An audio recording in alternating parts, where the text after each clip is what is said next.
لا خير في كثير من نجواهم إلا من أمر بصدقة أو معروف أو إصلاح بين الناس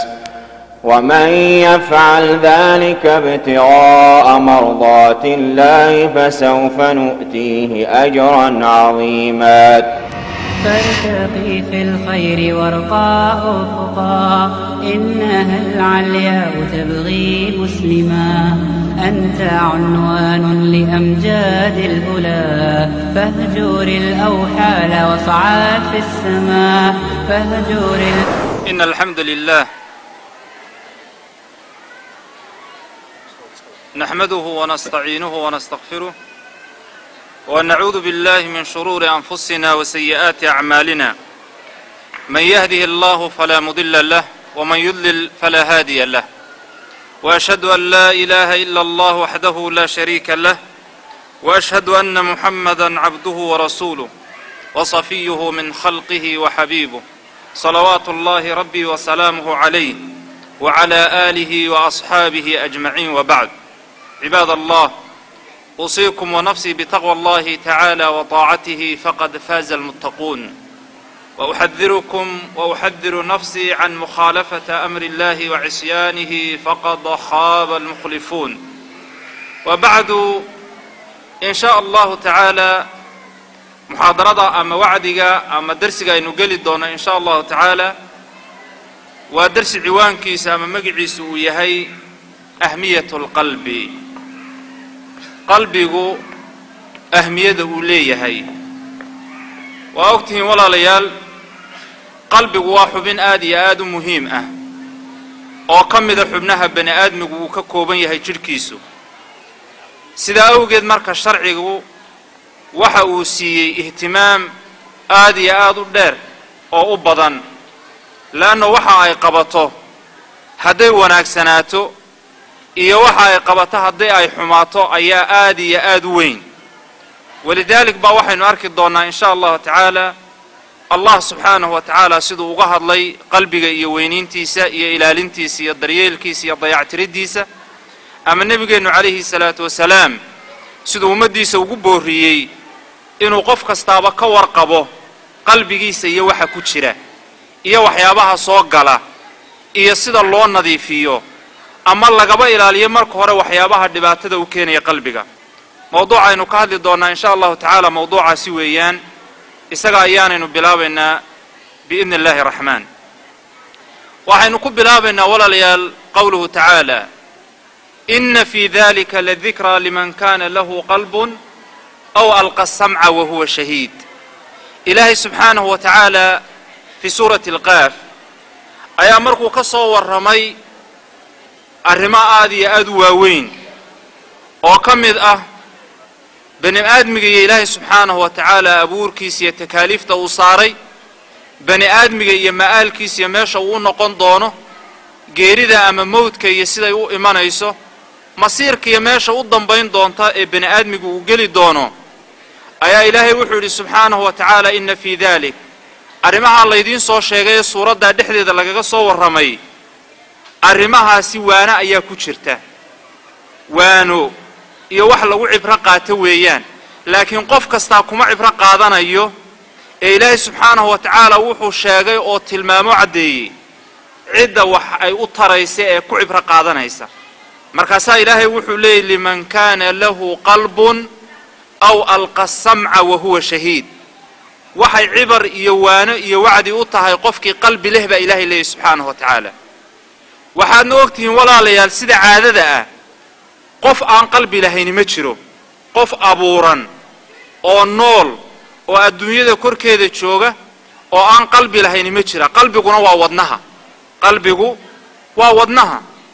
haddana aayaddu waxay leedahay ina fii dalika ladikraa liman kaana lahu qalbun. waxa waana ay ugu sugan tahay aayadda iyo suuradda dhammaanteed iyo qur'aanka iyo sharciga alla oo dhanba qofkii qalbi leh.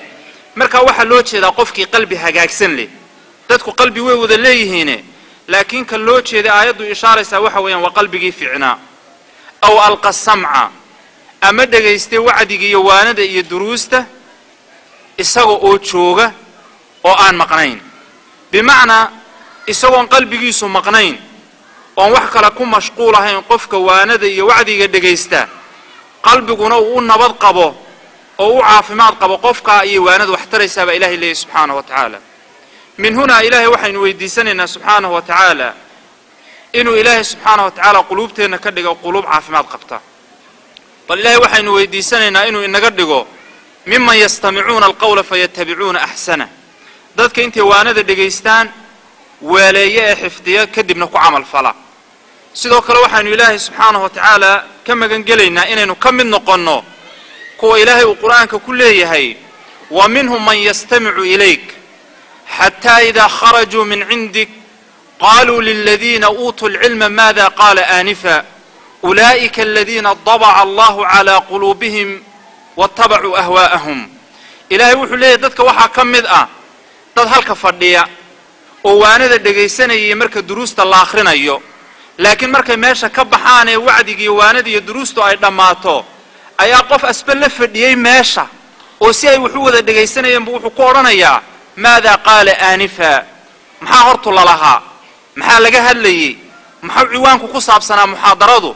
tolo muxuu yiri yaani wax uu ka weeleeyay wixii loo sheegayba ma jirto markaas ilaahay wuxuu tilmaamay qofkaas in qalbigiisu wax si ka yihiin markaas Allah wuxuu leeyahay ulaa'ika alladina taba'a Allahu ala qulubihim kuwaas waxa haysta waxa weeye ay waxba u fahmi laayihiin qulubtooda ayaa ilaahay subhanahu wa ta'ala dabci ku dhuftay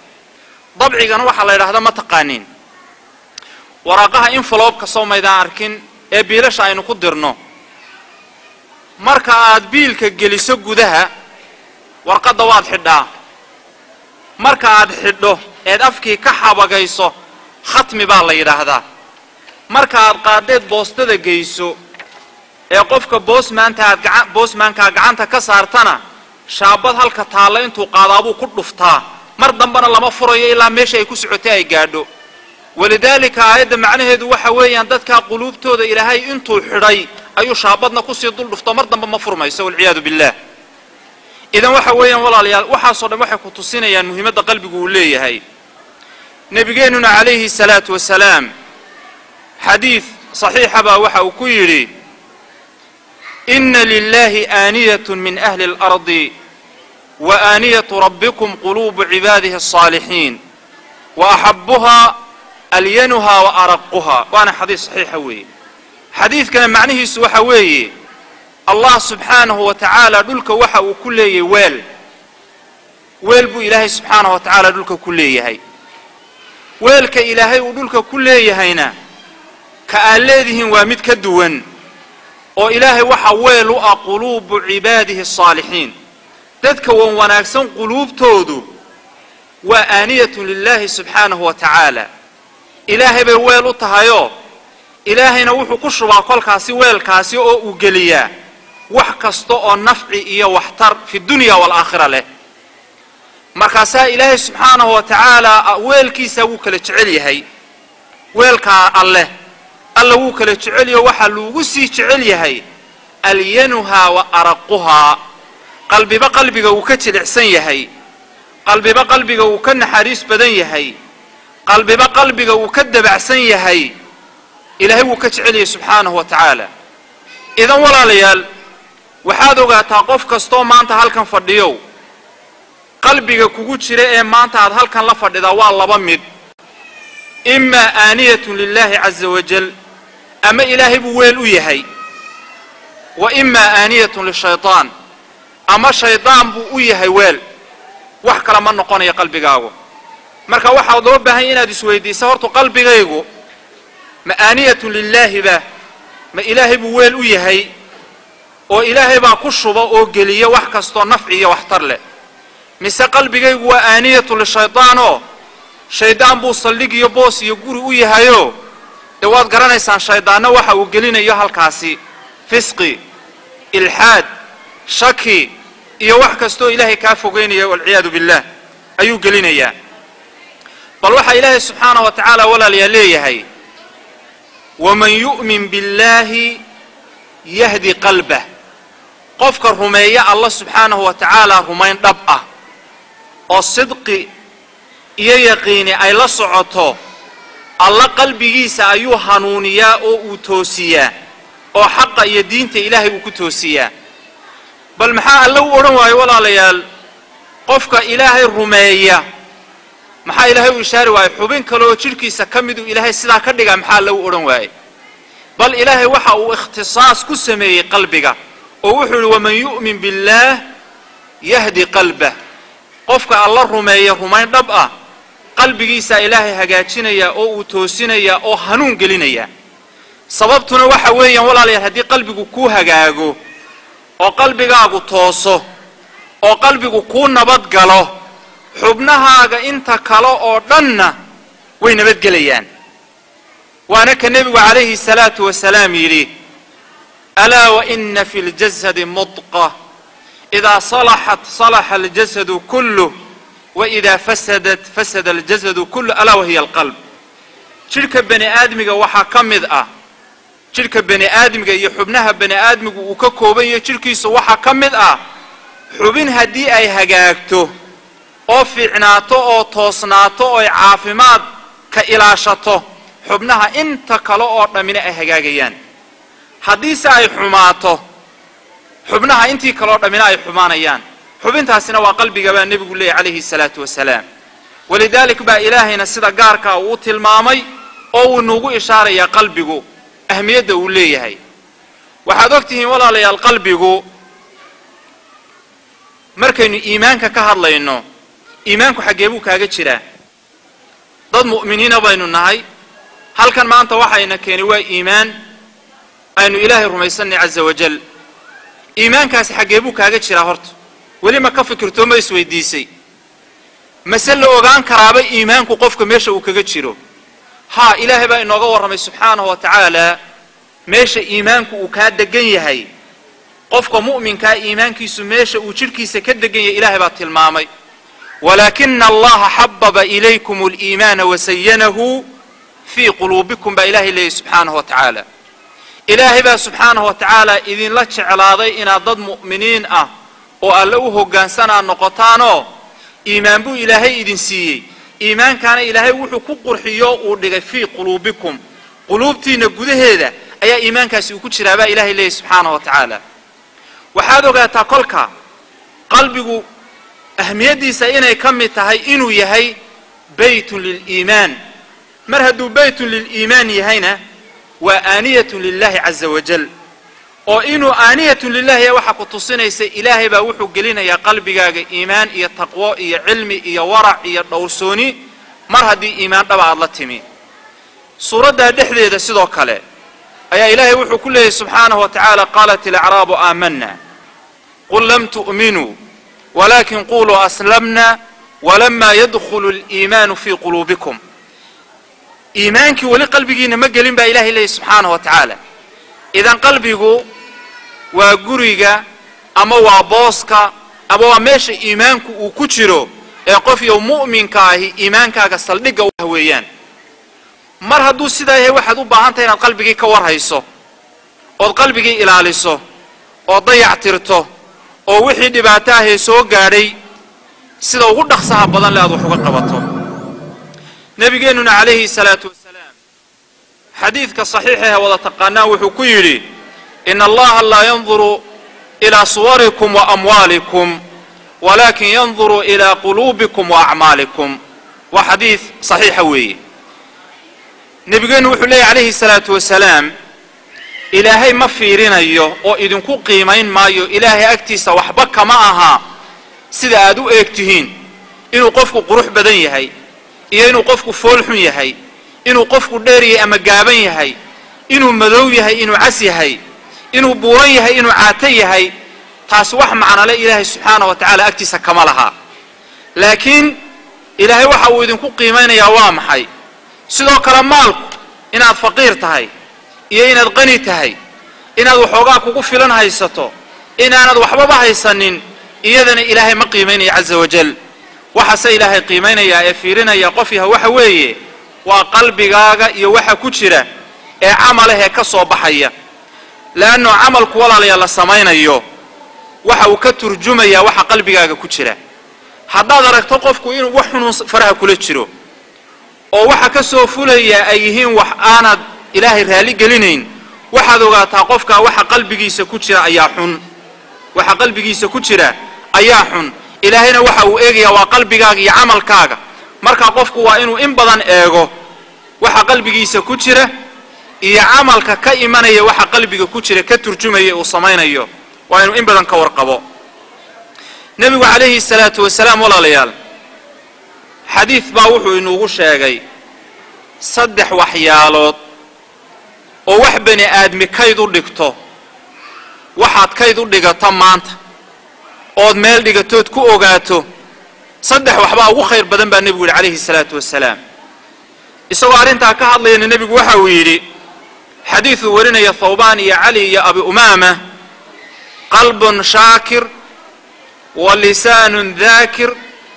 wa sawjatun saalixatun tuciinu calaa amri dunyaaka wa diinik khayrun maa aknasa annaas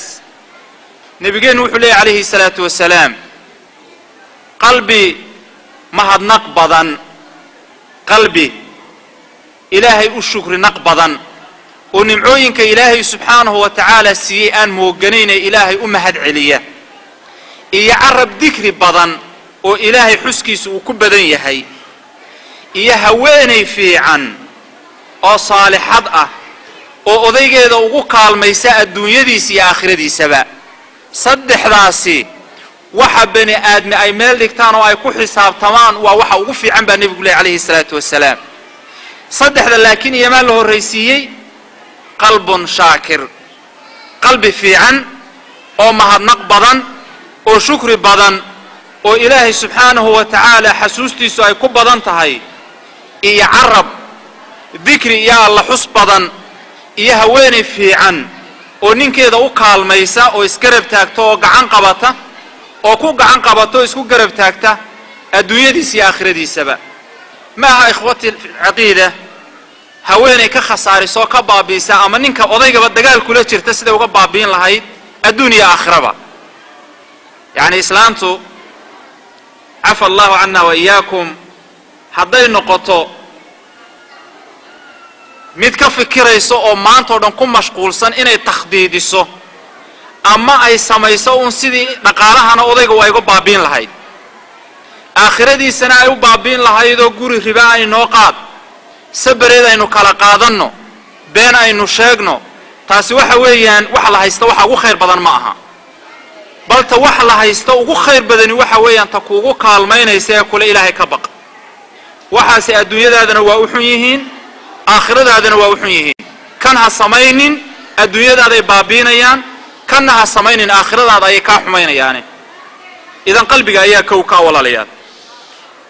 waxaa kaloo nebigeennu calayhi salaatu wasalaam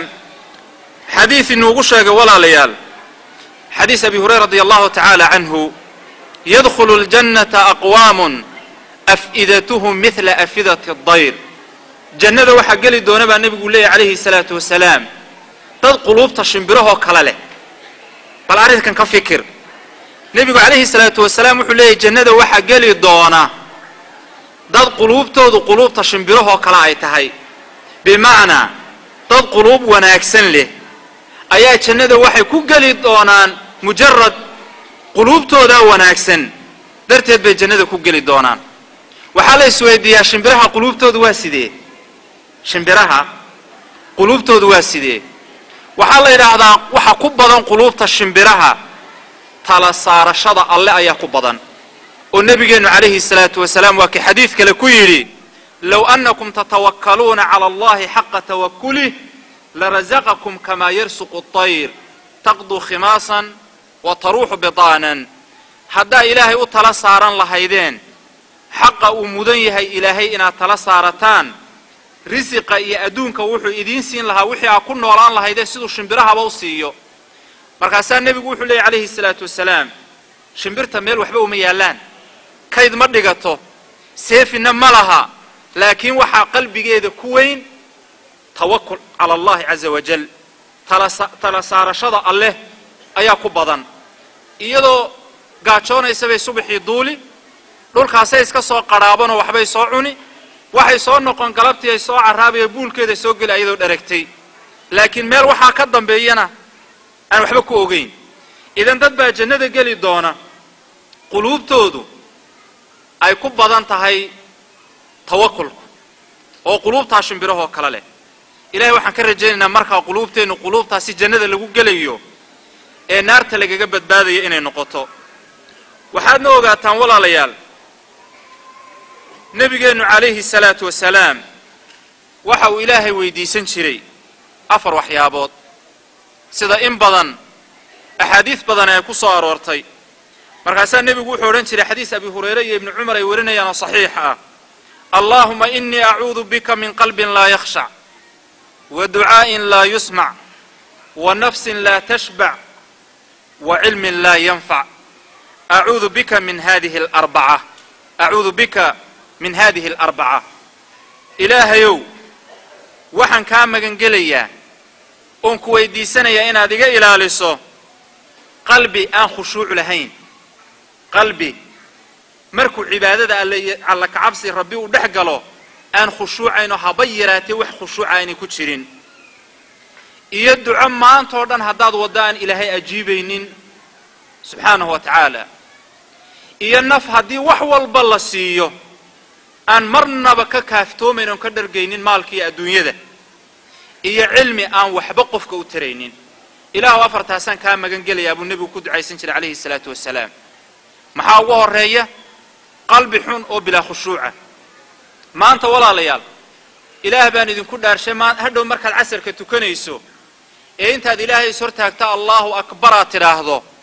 qalbigaaga bal u fiirso, khushuuc intee leeg baa ku jirta? qalbigaagu ma wax kaluu ku maqan yuu ka sheekaynayaa, mise qalbigaagu munxasir waxa uu ku yahay oo keliya salaada aad tukanayso? waxaad is ogaataa hadhow markaad salaada tukanayso walaal, haddaad ogaato qalbigaagu inuu wax kale ku mashquulsan yahay adigoo alla is hortaago allahu akbar yidhi, qalbiga waxbaa ka siiyahay dib ugu noqo oo inta uu wax ka qabashada leeyahay wax ka qabo. waxaanaad ogaataa nebigeennu calayhi salaatu wasalaam sidaas buu ilaahay uga magan geli jiray subxaanahu wa tacaala qalbi noocaasi oo kale ah. inagoo soo ururinayno wakhtiga ku xisaabtamayno walaalayaal, nebigeennu calayhi salaatu wasalaam waxa uu xadiis saxiixa ku yidhi ahluljannati halaatha, ahluljannuhu waa 3. ahluljannuhu waa 3. bal qofkii mar kastood xadiis maqashana waxaad isweydiisaa waxaa xadiisku uu sheegaya hadduu wanaagsan yahayna ma tahay oo ma lagaa helay,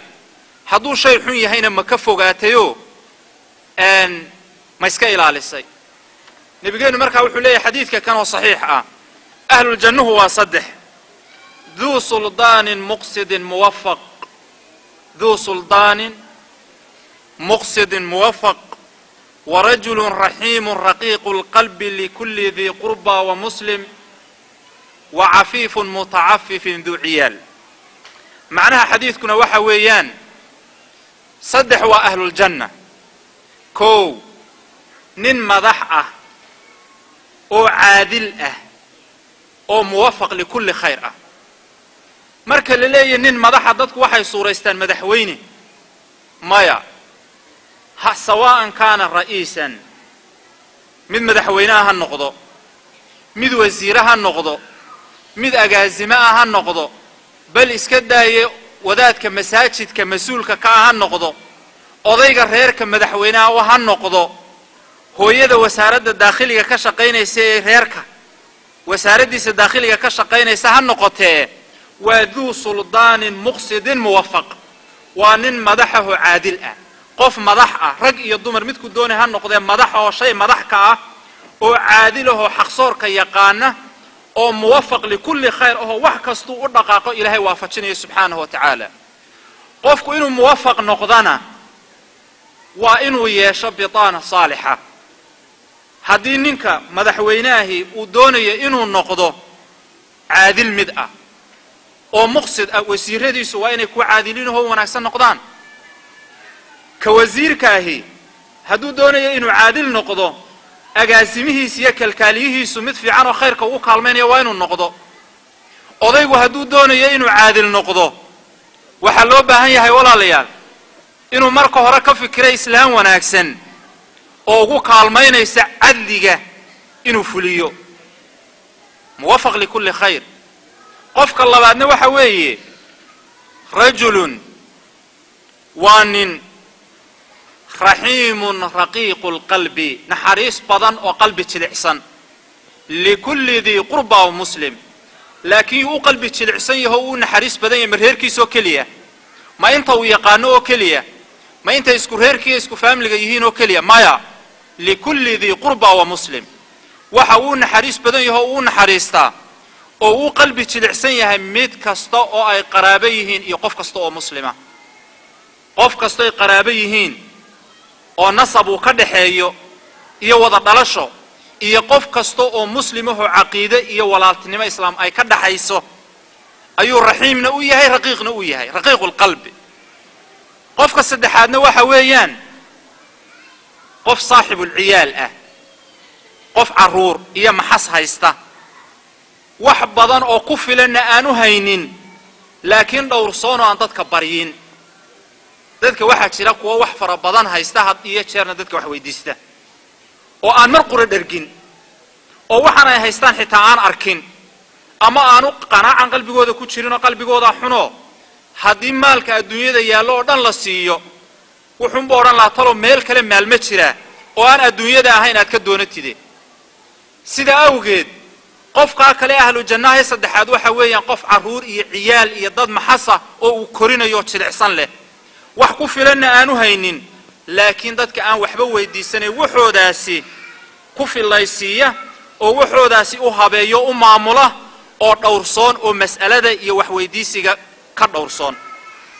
ka ugu horeeya ama ka labaadna waxa weeyaan qalbiga weeyaan. nabigeenu calayhi salaatu wasalaam qaybta waxaynu kaga tegaynaa حديث جابر ورنا يا ابن مسعود رضي الله تعالى عنهما جميعا والنبي يقول لي هاي ألا أخبركم بمن تحرم عليه النار قد ما إذن شيء قف نار تباي حران كتهاي قف أسقي النار أي سنس أركينين ونولي النار تابنين ما إذن شيء مرقس النبي يقول لي عليه الصلاة والسلام كل هين لين قريب سهل وأنا حديث صحيح ويان ومد كسته وهين لين سومالدو اسكو عايدا سو ما اوغيدين قف كاسا وهين لين ونف مله وهين لين وقف عدو اركبا اسكا راعا وقف قفكي و يدابا وغعنتا قبسنايو وقف قف walba u kaalmaynaya وهكذا واسكو عايان way ku duraan qofka laakiin qofka waxa ogaata nabi maxamed wuxuu leeyahay alayhi salatu wasalaam ka iyo naari waligiis arki maayaan sababtu waa maxay waa qariibun وهين لين أي لين القلب وقف قلبي تلعسن أو نحريس بدن أو قف كستو كالمينيا أو قف كستو دو أو قف نديدين المركو صوبه هذا ويماده والله ما أنت مشغول بان هو ماكو راعي كريو كو قبان كري مايو هذا وحنا ما قبان يقو ما أنت أرنتاسي ما يجي صورتك جلسين عن قصة مايو كاماها لكن وامد مرول بأي كجو أنت هاي قف كولالك وصوبه هذا wixii awoodiisa inuu ka kaalmeeyo uu saacido qofka asaga naaris markayaan baa nabigu leeyahay alayhi salaatu wasalaam. inta waxaynu kaga baxaynaa ahmiyadii qalbiga waxaynu ku xigsiinaynaa walaalayaal ahwaalul qalbiga iyo ahwaashiisa. qalbigu waxa jira ahwaal ama xaalad aanu marnaba ka faaruqin xitaa imka halkan markaad fadhido ee halkan joogta maanta iyo markaad gurigii ka imanaysay iyo hadhow markaad noqoto iyo intaad nooshahayba waxa jirta qalbigaagu xaalad aanu ka faaruqin. waxa kaloo jirta xaalad qalbiga ku yimaada oo aan asal ku ahayn. xaaladda mar walba joogtada qalbiga ku ahay waxa weeye shiddatu taqallub isbedel badnida. bal imka waxaad in yar ka fikirta ma taqaana intaad halkan fadhiday waxba qalbiga ku soo dhacaya intaas oo wax oo adigu aan khiyaarkaaga ku imanin ba qalbigaaga soo galaya. shiddatu taqallub qalbina luqada carabiga waxa qalbi lagu bixiyayba waa li taqallubihi waa isbedel badnidiisa. qalbi waa min taqallub wax isbedelaya laga keenay. marka qalbigaagu mar walba meel kaliya kuma xasilayo hal meel kuma ogaan kartida waxa loo baahan inaad had iyo jeer ka warqabto kolba meesha uu boodayo waxba soo galaya waxba ka baxaya waxbuu la qabsanaya waxbuu ila wahakada isagoo arrintaa nebigu ka hadlaya calayhi salaatu wasalaamna hal xadiid oo keliya baan idin sheegaya rasuulku waxa uu leeyahay xadiid saxiixa baa wuxuu ku leeyahay إنما مثل القلب مثل الريشة إنما سمي القلب من تقلبه إنما مثل القلب مثل الريش بفلاة تعلقت في أصل الشجرة تقلبها الريح ظهرا لبض معناها حديثكنا waxa weeyaan qalbigu waxa lagu magacaabay qalbi isbabedel badnidiisa waxaanu la mid yahay baal shimbireed oo meel bannaan oo geed lahayn yaala oo geed ay u qabsaday dabaylina ay warfinayso oo sida u wareegayo mar qura istaagaynin bal waxaad suuraysataa walaal baal shimbireed oo meel bannaan yaala oo laani qabsatay laan kaliya qabsatay meeshana dhir kala male meeshana dabayl baa ka socota waa meel bannaan sidee buu u warfamayaa markaasi baal shimbireedkaasi mar qura isma taagayo taqlubuha ar-riihu dhahran libadn dabaysha ayaa gagadiyaysa sida markaa baalkaasi isu gagadiyay si la midaba qalbigaagu isu gagadiyay waa inaad la socoto oo hadba xaaladda uu u booday waa inaad la socotaad ogtahay nabigeenuna calayhi salaatu wasalaam sida salama radiyallahu ta'ala anha ay warinayso waxay leedahay kana aktharu du'aa'ihi ya muqallib alqulub thabbit qalbi ala dinik فقيل له في ذلك فقال إنه ليس امرؤ إلا وقلبه بين أصبعين من أصابع الرحمن فمن شاء زاقه ومن شاء أقامه وانا حديث صحيح وي معناها حديثكنا وحويان سلمة يا وحلد المؤمنين دعادي النبي وكد عيسان شري وحا كمدا هيد كوي وقبضنا يعني كم مقلي إله قلوب تقديه ببدلو qalbigayga waxaad ku sugtaa diintaada idan inaynu ku ducaysana in badan ilaahu qalbigayga diinta iigu sug waa shay laga maarmaana laano nabi maxamed ba alayhi salatu wasalaam ku ducaysan jiray inagana laqad kana lakum fi rasuulillahi uswatun hasana markaasa waxa lagu yiri rasuulka ilaahay oo ducadan maxaad u badaysaa hadiya jeer maxaad ugu ducaysataa ya muqallib alqulub thabbit qalbi ala dinik markaasaa nebigu cillada iyo sababta uu ducadan u badiyo sheego wuxuu yidhi maa min imri'in qof ma jira ilaa wa qalbuhu bayna usbucayni min asaabici araxmaan ilaa hadduu jiro qofkaasi qalbigiisu ilaahay gacantiisa ayuu ku jiraa subxaanahu wa tacaala ilaahayna qofkii uu doono qalbigiisa wuu qalloociyaa qofku uu doonana ilaahay qalbigiisa waa toosiyaa subxaanahu wa tacaala oo diintu ku ilaaliyaa sidaa awgeed baan ilaahay weydiisanaya inuu qalbigayga ku ilaaliyo diinta قلوبتنا إلهي الدين تهكو إلهي سبحانه وتعالى إلهينا سبحانه وتعالى وين دعاء داسي بريا داسي نبي محمد كقد ينه صلوات الله ربي وسلامه عليه وأين كد ذا الله ولا ليان واحد شرا مركاسي حالات كاسي وحالات أنو مرنا بكفارق قلبه واحد شرا ولا ليان حالات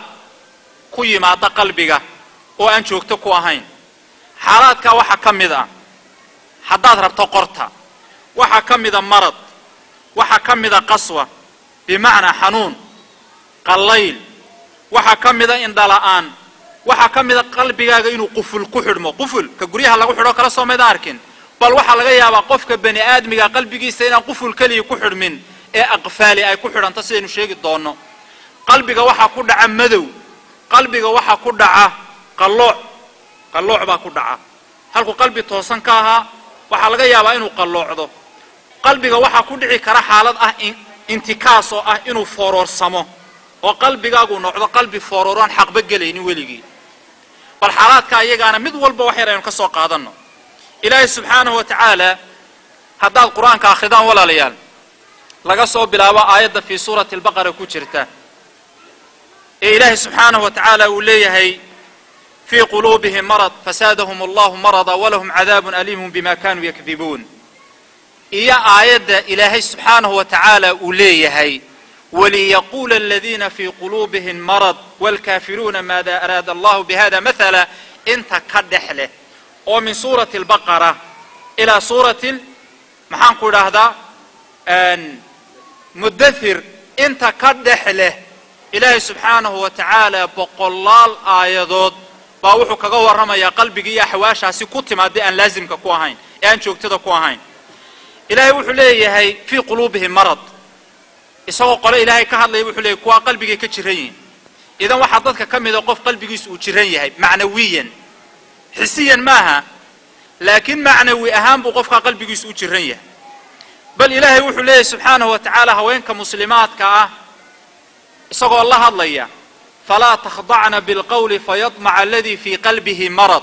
وقلنا قولا معروفا فلا تخضعن بالقول رجع جانبته إذن جيه إذن جورسان كرمرك الله هدليسان هذا الكهاتشل عننا وهذا الشل عسنو دب عسنو تشبيسين هكو أوراننا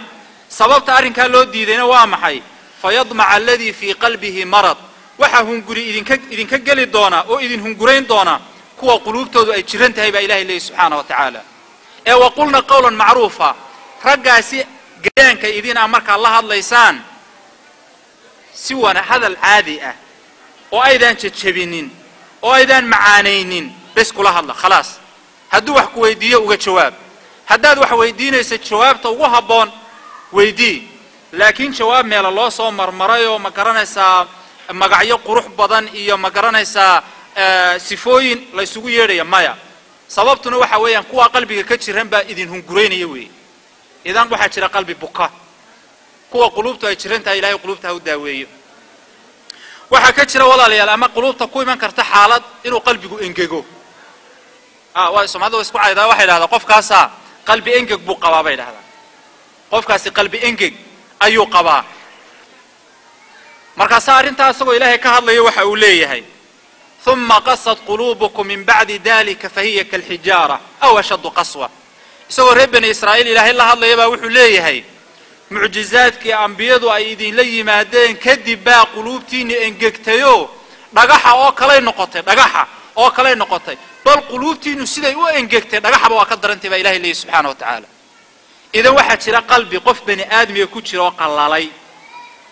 oo qalaylkii engega ku dhacay uu ka daran yahay sida dhagaxa oo kale ilaahayna subhanahu wa ta'ala fawaylun lilqasiyati qulubuhum min dhikri allah ulaika fi dalalin mubin fawaylun lilqasiyati qulubuhum waxa hoogu sugnaaday kuwa qulubta engegan leh ba ilaahay leeyahay subhanahu wa ta'ala ee qulubtaasi aanay dhikriga allaba aqoonin ulaika fi dalalin mubin waana dad baadi cad ku sugan ba ilaahay leeyahay subhanahu wa ta'ala waxa kamida walaalayaal إلهي وحليها فلا يتدبرون القرآن أم على قلوب أغفالها تذكر القرآن كم يسن كنت تدبرين لقد الآخرين أيوه وأيسن كفكرين مسا قلوب تودا قفل كحريه إذا واحد دعي كرت قلبي قاعد إن قفل كلي يسكت دا يقفل لبضاني أي كحرمان والعياذ بالله إذا واحد شره حالة قلبي كل عدا أما جرى كنت ما ضاء إنه قلبي قاعد يقفل كحرمه guri xiran oo quful ku xiran yahay ma gali kartid oo kuma intifaaci kartid oo ma u hooyan kartid illa qufulada aad ka jabiso ama furayaal aad hesho lagu furo qufuladan ku xiran mooyaane waxa jira marka walaalayaal xaaladka tirada ka badan inagoo dabcan ilaalinayna waqtiga leeyna siiyo muhaddad ah dabcan mawduucana mawduuc yahay daa ahmiyatin kabiira ayaynu soo gaabinayna waxaynu u gudbaynaa walaalayaal oo aynu kaga baxayna xaaladkaasi inay dhici karta qalbi dhintayba qalbiga bani aadmiga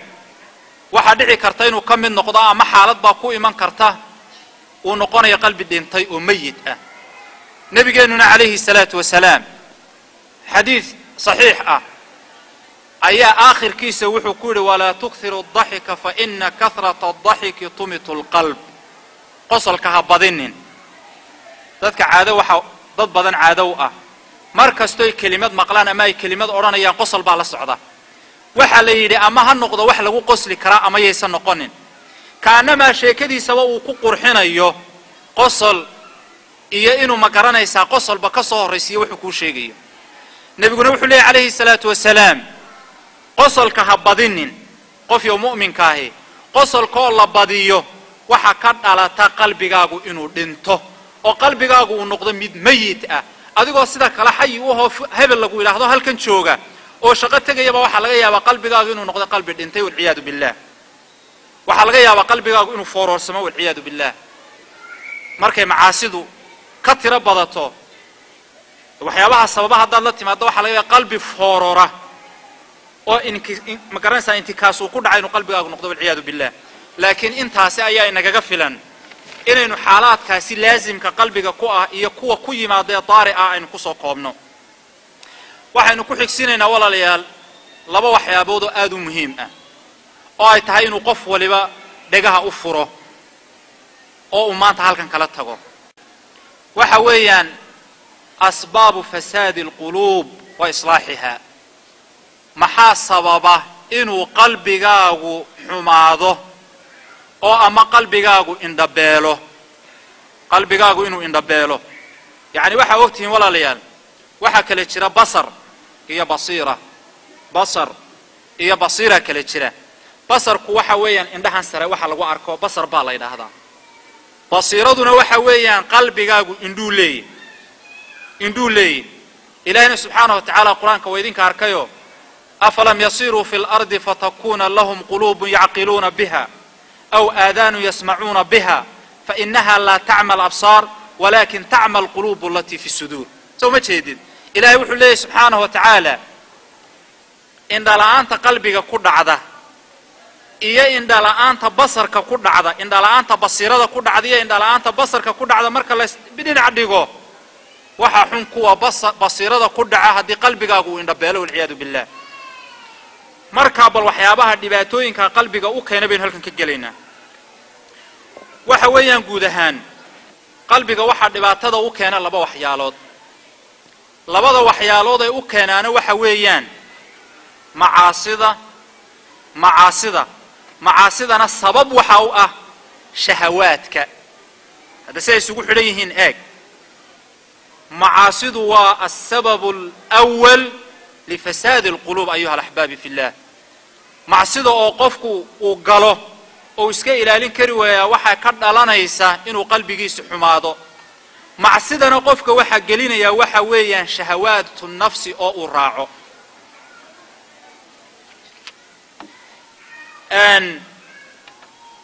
waxaa kaloo keenaya bidca qofka oo waxaan diin ahayn diin moodo oo dabeedna yidhahda ilahay baan ku caabudaya taana waxaa keena shubahaadka yani uu qofku diin aan ahayn inuu diin ka dhigto bidcay kugu ridaysaa markaa bal arrimahaasi ayaynu insha allah tacaala wax yar ka taabanaynaa walaalayaal waktigoo laynoo xadiday dartii aad baynu usoo ururinaynaa walaalayaal awalan bal macaasidu sida ay quluubta u baabiisa ayaynu halkan walaalayaal wax yar ka tilmaamaynaa insha allahu tacaala xadiid baa nebigu calayhi salaatu wasalaam waxa uu ku leeyahy abi hurayra radi allahu tacaala uu warinayo ina alcabda idaa akhda'a khadi'atan nukitat fii qalbihi nuktatun sawdaa fain nebigana calayhi salaatu wasalaam wuxuu leeyahay addoonku marka uu dembi ku dhaco kaana man kaan addoonku marka uu dembi ku dhaco shay macsi ah qalbigiisa waxaa ku dhibcaysa dhibic madow fain huwa nasca wastakfara wataab haddii uu qofku macsidii faraha ka qaado oo ilaahay istikfaar weydiisto oo uu ilaahay u toobad keeno saqula qalbuh waa laga tirtirayaa waa laga nadiifinayaa wain caada hadduu ku noqdo ziida fiiha xataa tacluwa qalbah haddii iyadoon tii hore laga tirtirin macsi kale uu sameeyo barti way sii fidaysaa way ballaadhanaysaa oo qalbigii bay ku fidaysaa ilaa ay qalbigii oo dhan wada gaadho wa huwa raanu aladii dakara allahu fii kitaabihi kalaa bal raana calaa quluubihim maa kaanuu yaksibuun waana xadiis xasana weeyaan waxaana nebigu u leeyahy calayhi salaatu wasalaam arrintaasi waa raanka ilaahay uu qur'aanka ku sheegay uu leeyahay quluubtoodii waxa miridh ku noqday oo qarisay wixii ay kasbanayeen macaasi ah walciyaadu billah idan macaasida oo layska dhowri waayo waxa uu daliilu yahay siday qalbiga u baabiinayso nebigu waxaa kaloo uu tilmaamaya sala allahu alayhi wasalam cibaadooyinka oo la fudaydsadaa qalbiga sida ay u xumeeyaan markaasaa rasuulku sala allahu alayhi wasalam xadiis saxiixa waxa uu ku leeyahay layantahiyanna aqwaamun can wadcihim aljamaacaat aw layakhtimanna allahu calaa quluubihim huma layakuunanna min alghaafiliin rasuulku waxau leeyahy sala allahu alayhi wasalam dadku way iska dayn doonaan khaasatan ragga ayaa lala hadlaya laano jamaacada in lagu tukada ragga waajib bay ku tahay haweenka waajib kuma aha markaasaa rasuulku waxa uu leeyahay alayhi salaatu wasalaam walle ama dadku way iska daynayaan jamaacooyinka aan imanaynin ee guryahooda iskaga tukanaya hadda kii tukan waayay maaha waa kii ilaahay uu gurigaygan iskaga tukanaya ama shaqadaydan iskaga tukanaya ama hadba meesha ay ugu soo gashaan in baan salaada dhiganaya masaajid iyo jamaaca iyo arintaasi ihtimaam ma siinayo ayaa rasuulku waxa uu leeyahay qofka sidaa sameeya walle wuu iska dayn doonaa hadduu iska dayn waayo ilaahay baa qalbigooda xidhaya subxaanahu wa tacaala thumma la yakunanna min alqaafiliin waxaanay noqonayaan kuwa qaafiliin ah oon xaq iyo baadilka kala garanayn idan bal hadda u fiirso cibaadada rabbi oo la fudaydsadaa siday qalbiga ilaahay qalbiga u gelaysa qalbigaaga u baabiinaysa u fasahaadinayso xadiis baaba jira nabigu calayhi salaatu wasalaam uu xadiday qofka ragga ama qof kastoo jumcaha uu waajib ku yahay haddii uu ka tago inta qalbigiisu uu ku xumaan karaba markaasaa rasuulku waxa uu leeyahay man taraka 3 jumacin tahaawunan biha dabaca allahu calaa qalbi 3 jumco isku xiga qofka ka taga asagoo fudaydsanaya 3 jumco keliya bal hadda u fiirso 3 jumco isku xiga qofka ka taga asagoo fudaydsanaya oo oranaya anigu 4 ragcadood baan iska tukanayaaba iyagoo halkay laba ka tukanaya anigu 4 baan tukanaya hadda soo garan maysid 3 jumco isku xiga qofku hadduu sidaa sameeyo ilaahay subxaanahu wa tacaala qalbigiisu dabcinaya khatmigii ka xun khatmigii imika kii hore wuxuu ahaa aw la yakhtimanna allahu calaa quluubihim thumma la yakunanna min alqaafiliin laakiin kani waa kasii xun yo khatmigu ama dabcigu khatmigu sii dul saaran yahay ilaahay baa dabcinaya quluubtooda xidhaya oo ma furmayso 3 jimco isku xiga hadday ka tagaan dadku nabigu calayhi salaatu wasalaam waxa kaloo walaalayaal uu tilmaamay xadiidkan وأن أرنتن كسو جبجبينينو لا تكثروا الكلام بغير ذكر الله لا تكثروا الكلام بغير ذكر الله حبضننا هذا عن ذكرك الله أهين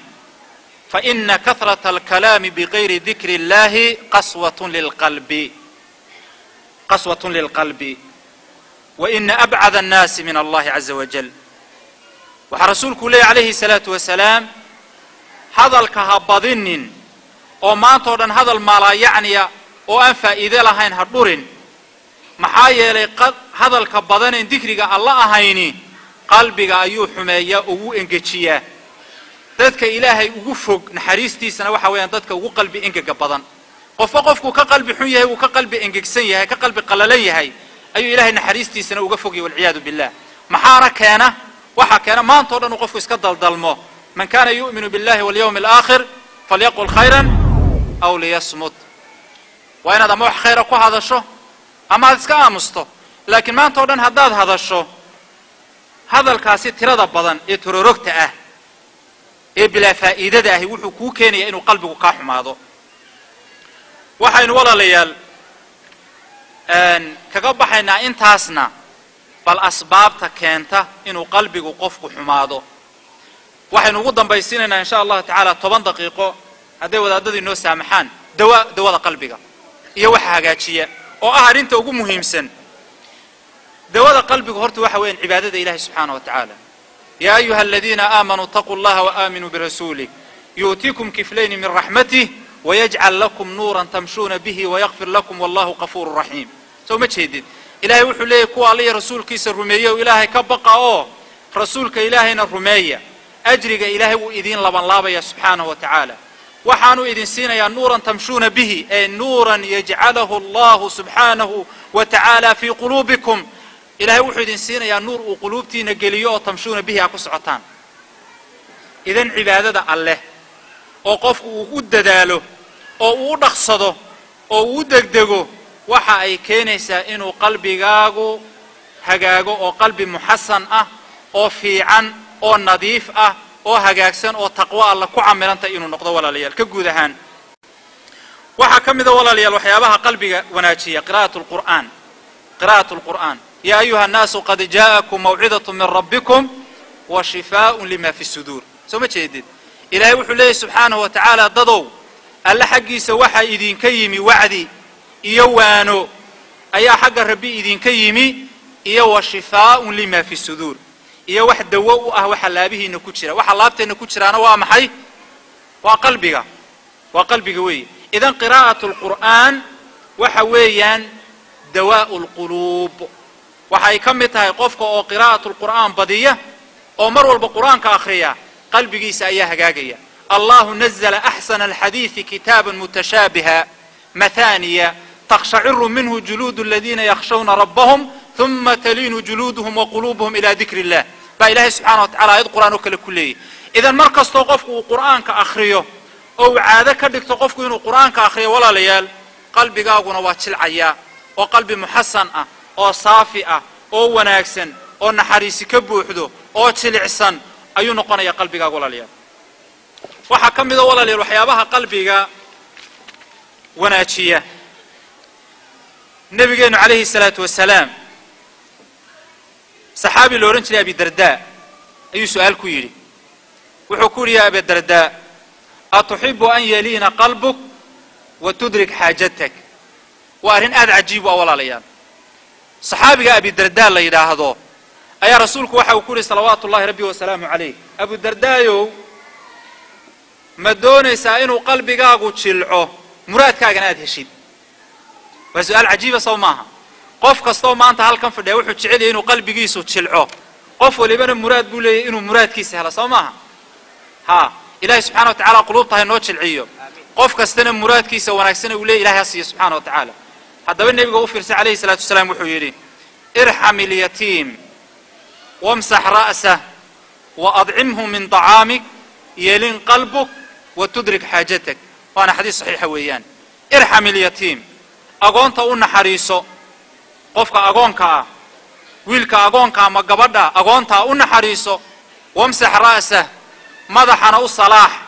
مدحنا وصلاح يد الرحمه وصلاح مدحه waxa aad haysatee maalkaagana wax ka sii inta hadaad sameysay maxaad helaysaa yelin qalbuk wa tudrik haajatak qalbiguna waa ku jilcaya muraadkaagana waad helaysaa muraadkaagana waad helaysaa baa nabigu leeyahay alayhi salaatu wasalaam ala akhbirukum bima yadhhabu wahara sadri hadith kale wax ilaahay xumaha qalbiga kaga kaxeeya ma idin sheegaa baa nabigu leeyahay alayhi salaatu wasalaam markaas rasuulku wuxuu leeyahay waa sawmu 3 ayyam min kulli shahr saddex isho bil kasta laga soomaana qalbiga ayuu hagaajiyaa oo nadiif ka dhiga waxaynu ku soo gabagabaynaynaa xadiidka kan walaalayaal akhiiran idinkoo raali ah nabigeenu salawaatullaahi rabbi wa salaamu alayhi wuxuu leeyahay ثلاث لا يقل قلب المسلم أبدا صدح وحياله قفك السماية قلبي جيس ولي محمانية صدح وحياله قفك السماية قلبي جيس ولي محمانية قلبي محسنه في عنب نقنية صدح ذا وحوام حي مناصحة ولاة إخلاص عمل لله قفك أو وحكستو والصميني إلهي درتو السماية وحكستو والصميني إلهي درتو السماية ومناصحة ولاة الأمور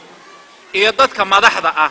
كمساجد كمدحضة كاهية كمدحوينيه الدولة مدحضة كاهية ككوميونيتي مدحضة كاهية الله نستحيه ووحو كو ناكسيه هنا لغو قرقاته وحو كو قلديه هنا لغوانيه الله نستحيه ولزوم الجماعة إيه ضدك مسلمين تاهون لغا دحبحين وان لغا فقوق من انكوني لغا بحين فإن دعوتهم تحيط من ورائهم maxaa yeelay waxaad ku badbaadaysaa dacwadooda ilaahay kugu ilaalinaya baa nabigu leeyahay alayhi salaatu wasalaam waxaynu ku soo gabagabaynaa walaalayaal mawduuceeni inagoo wax badan oo intaasi ka badan aynu sheegi kari lahayn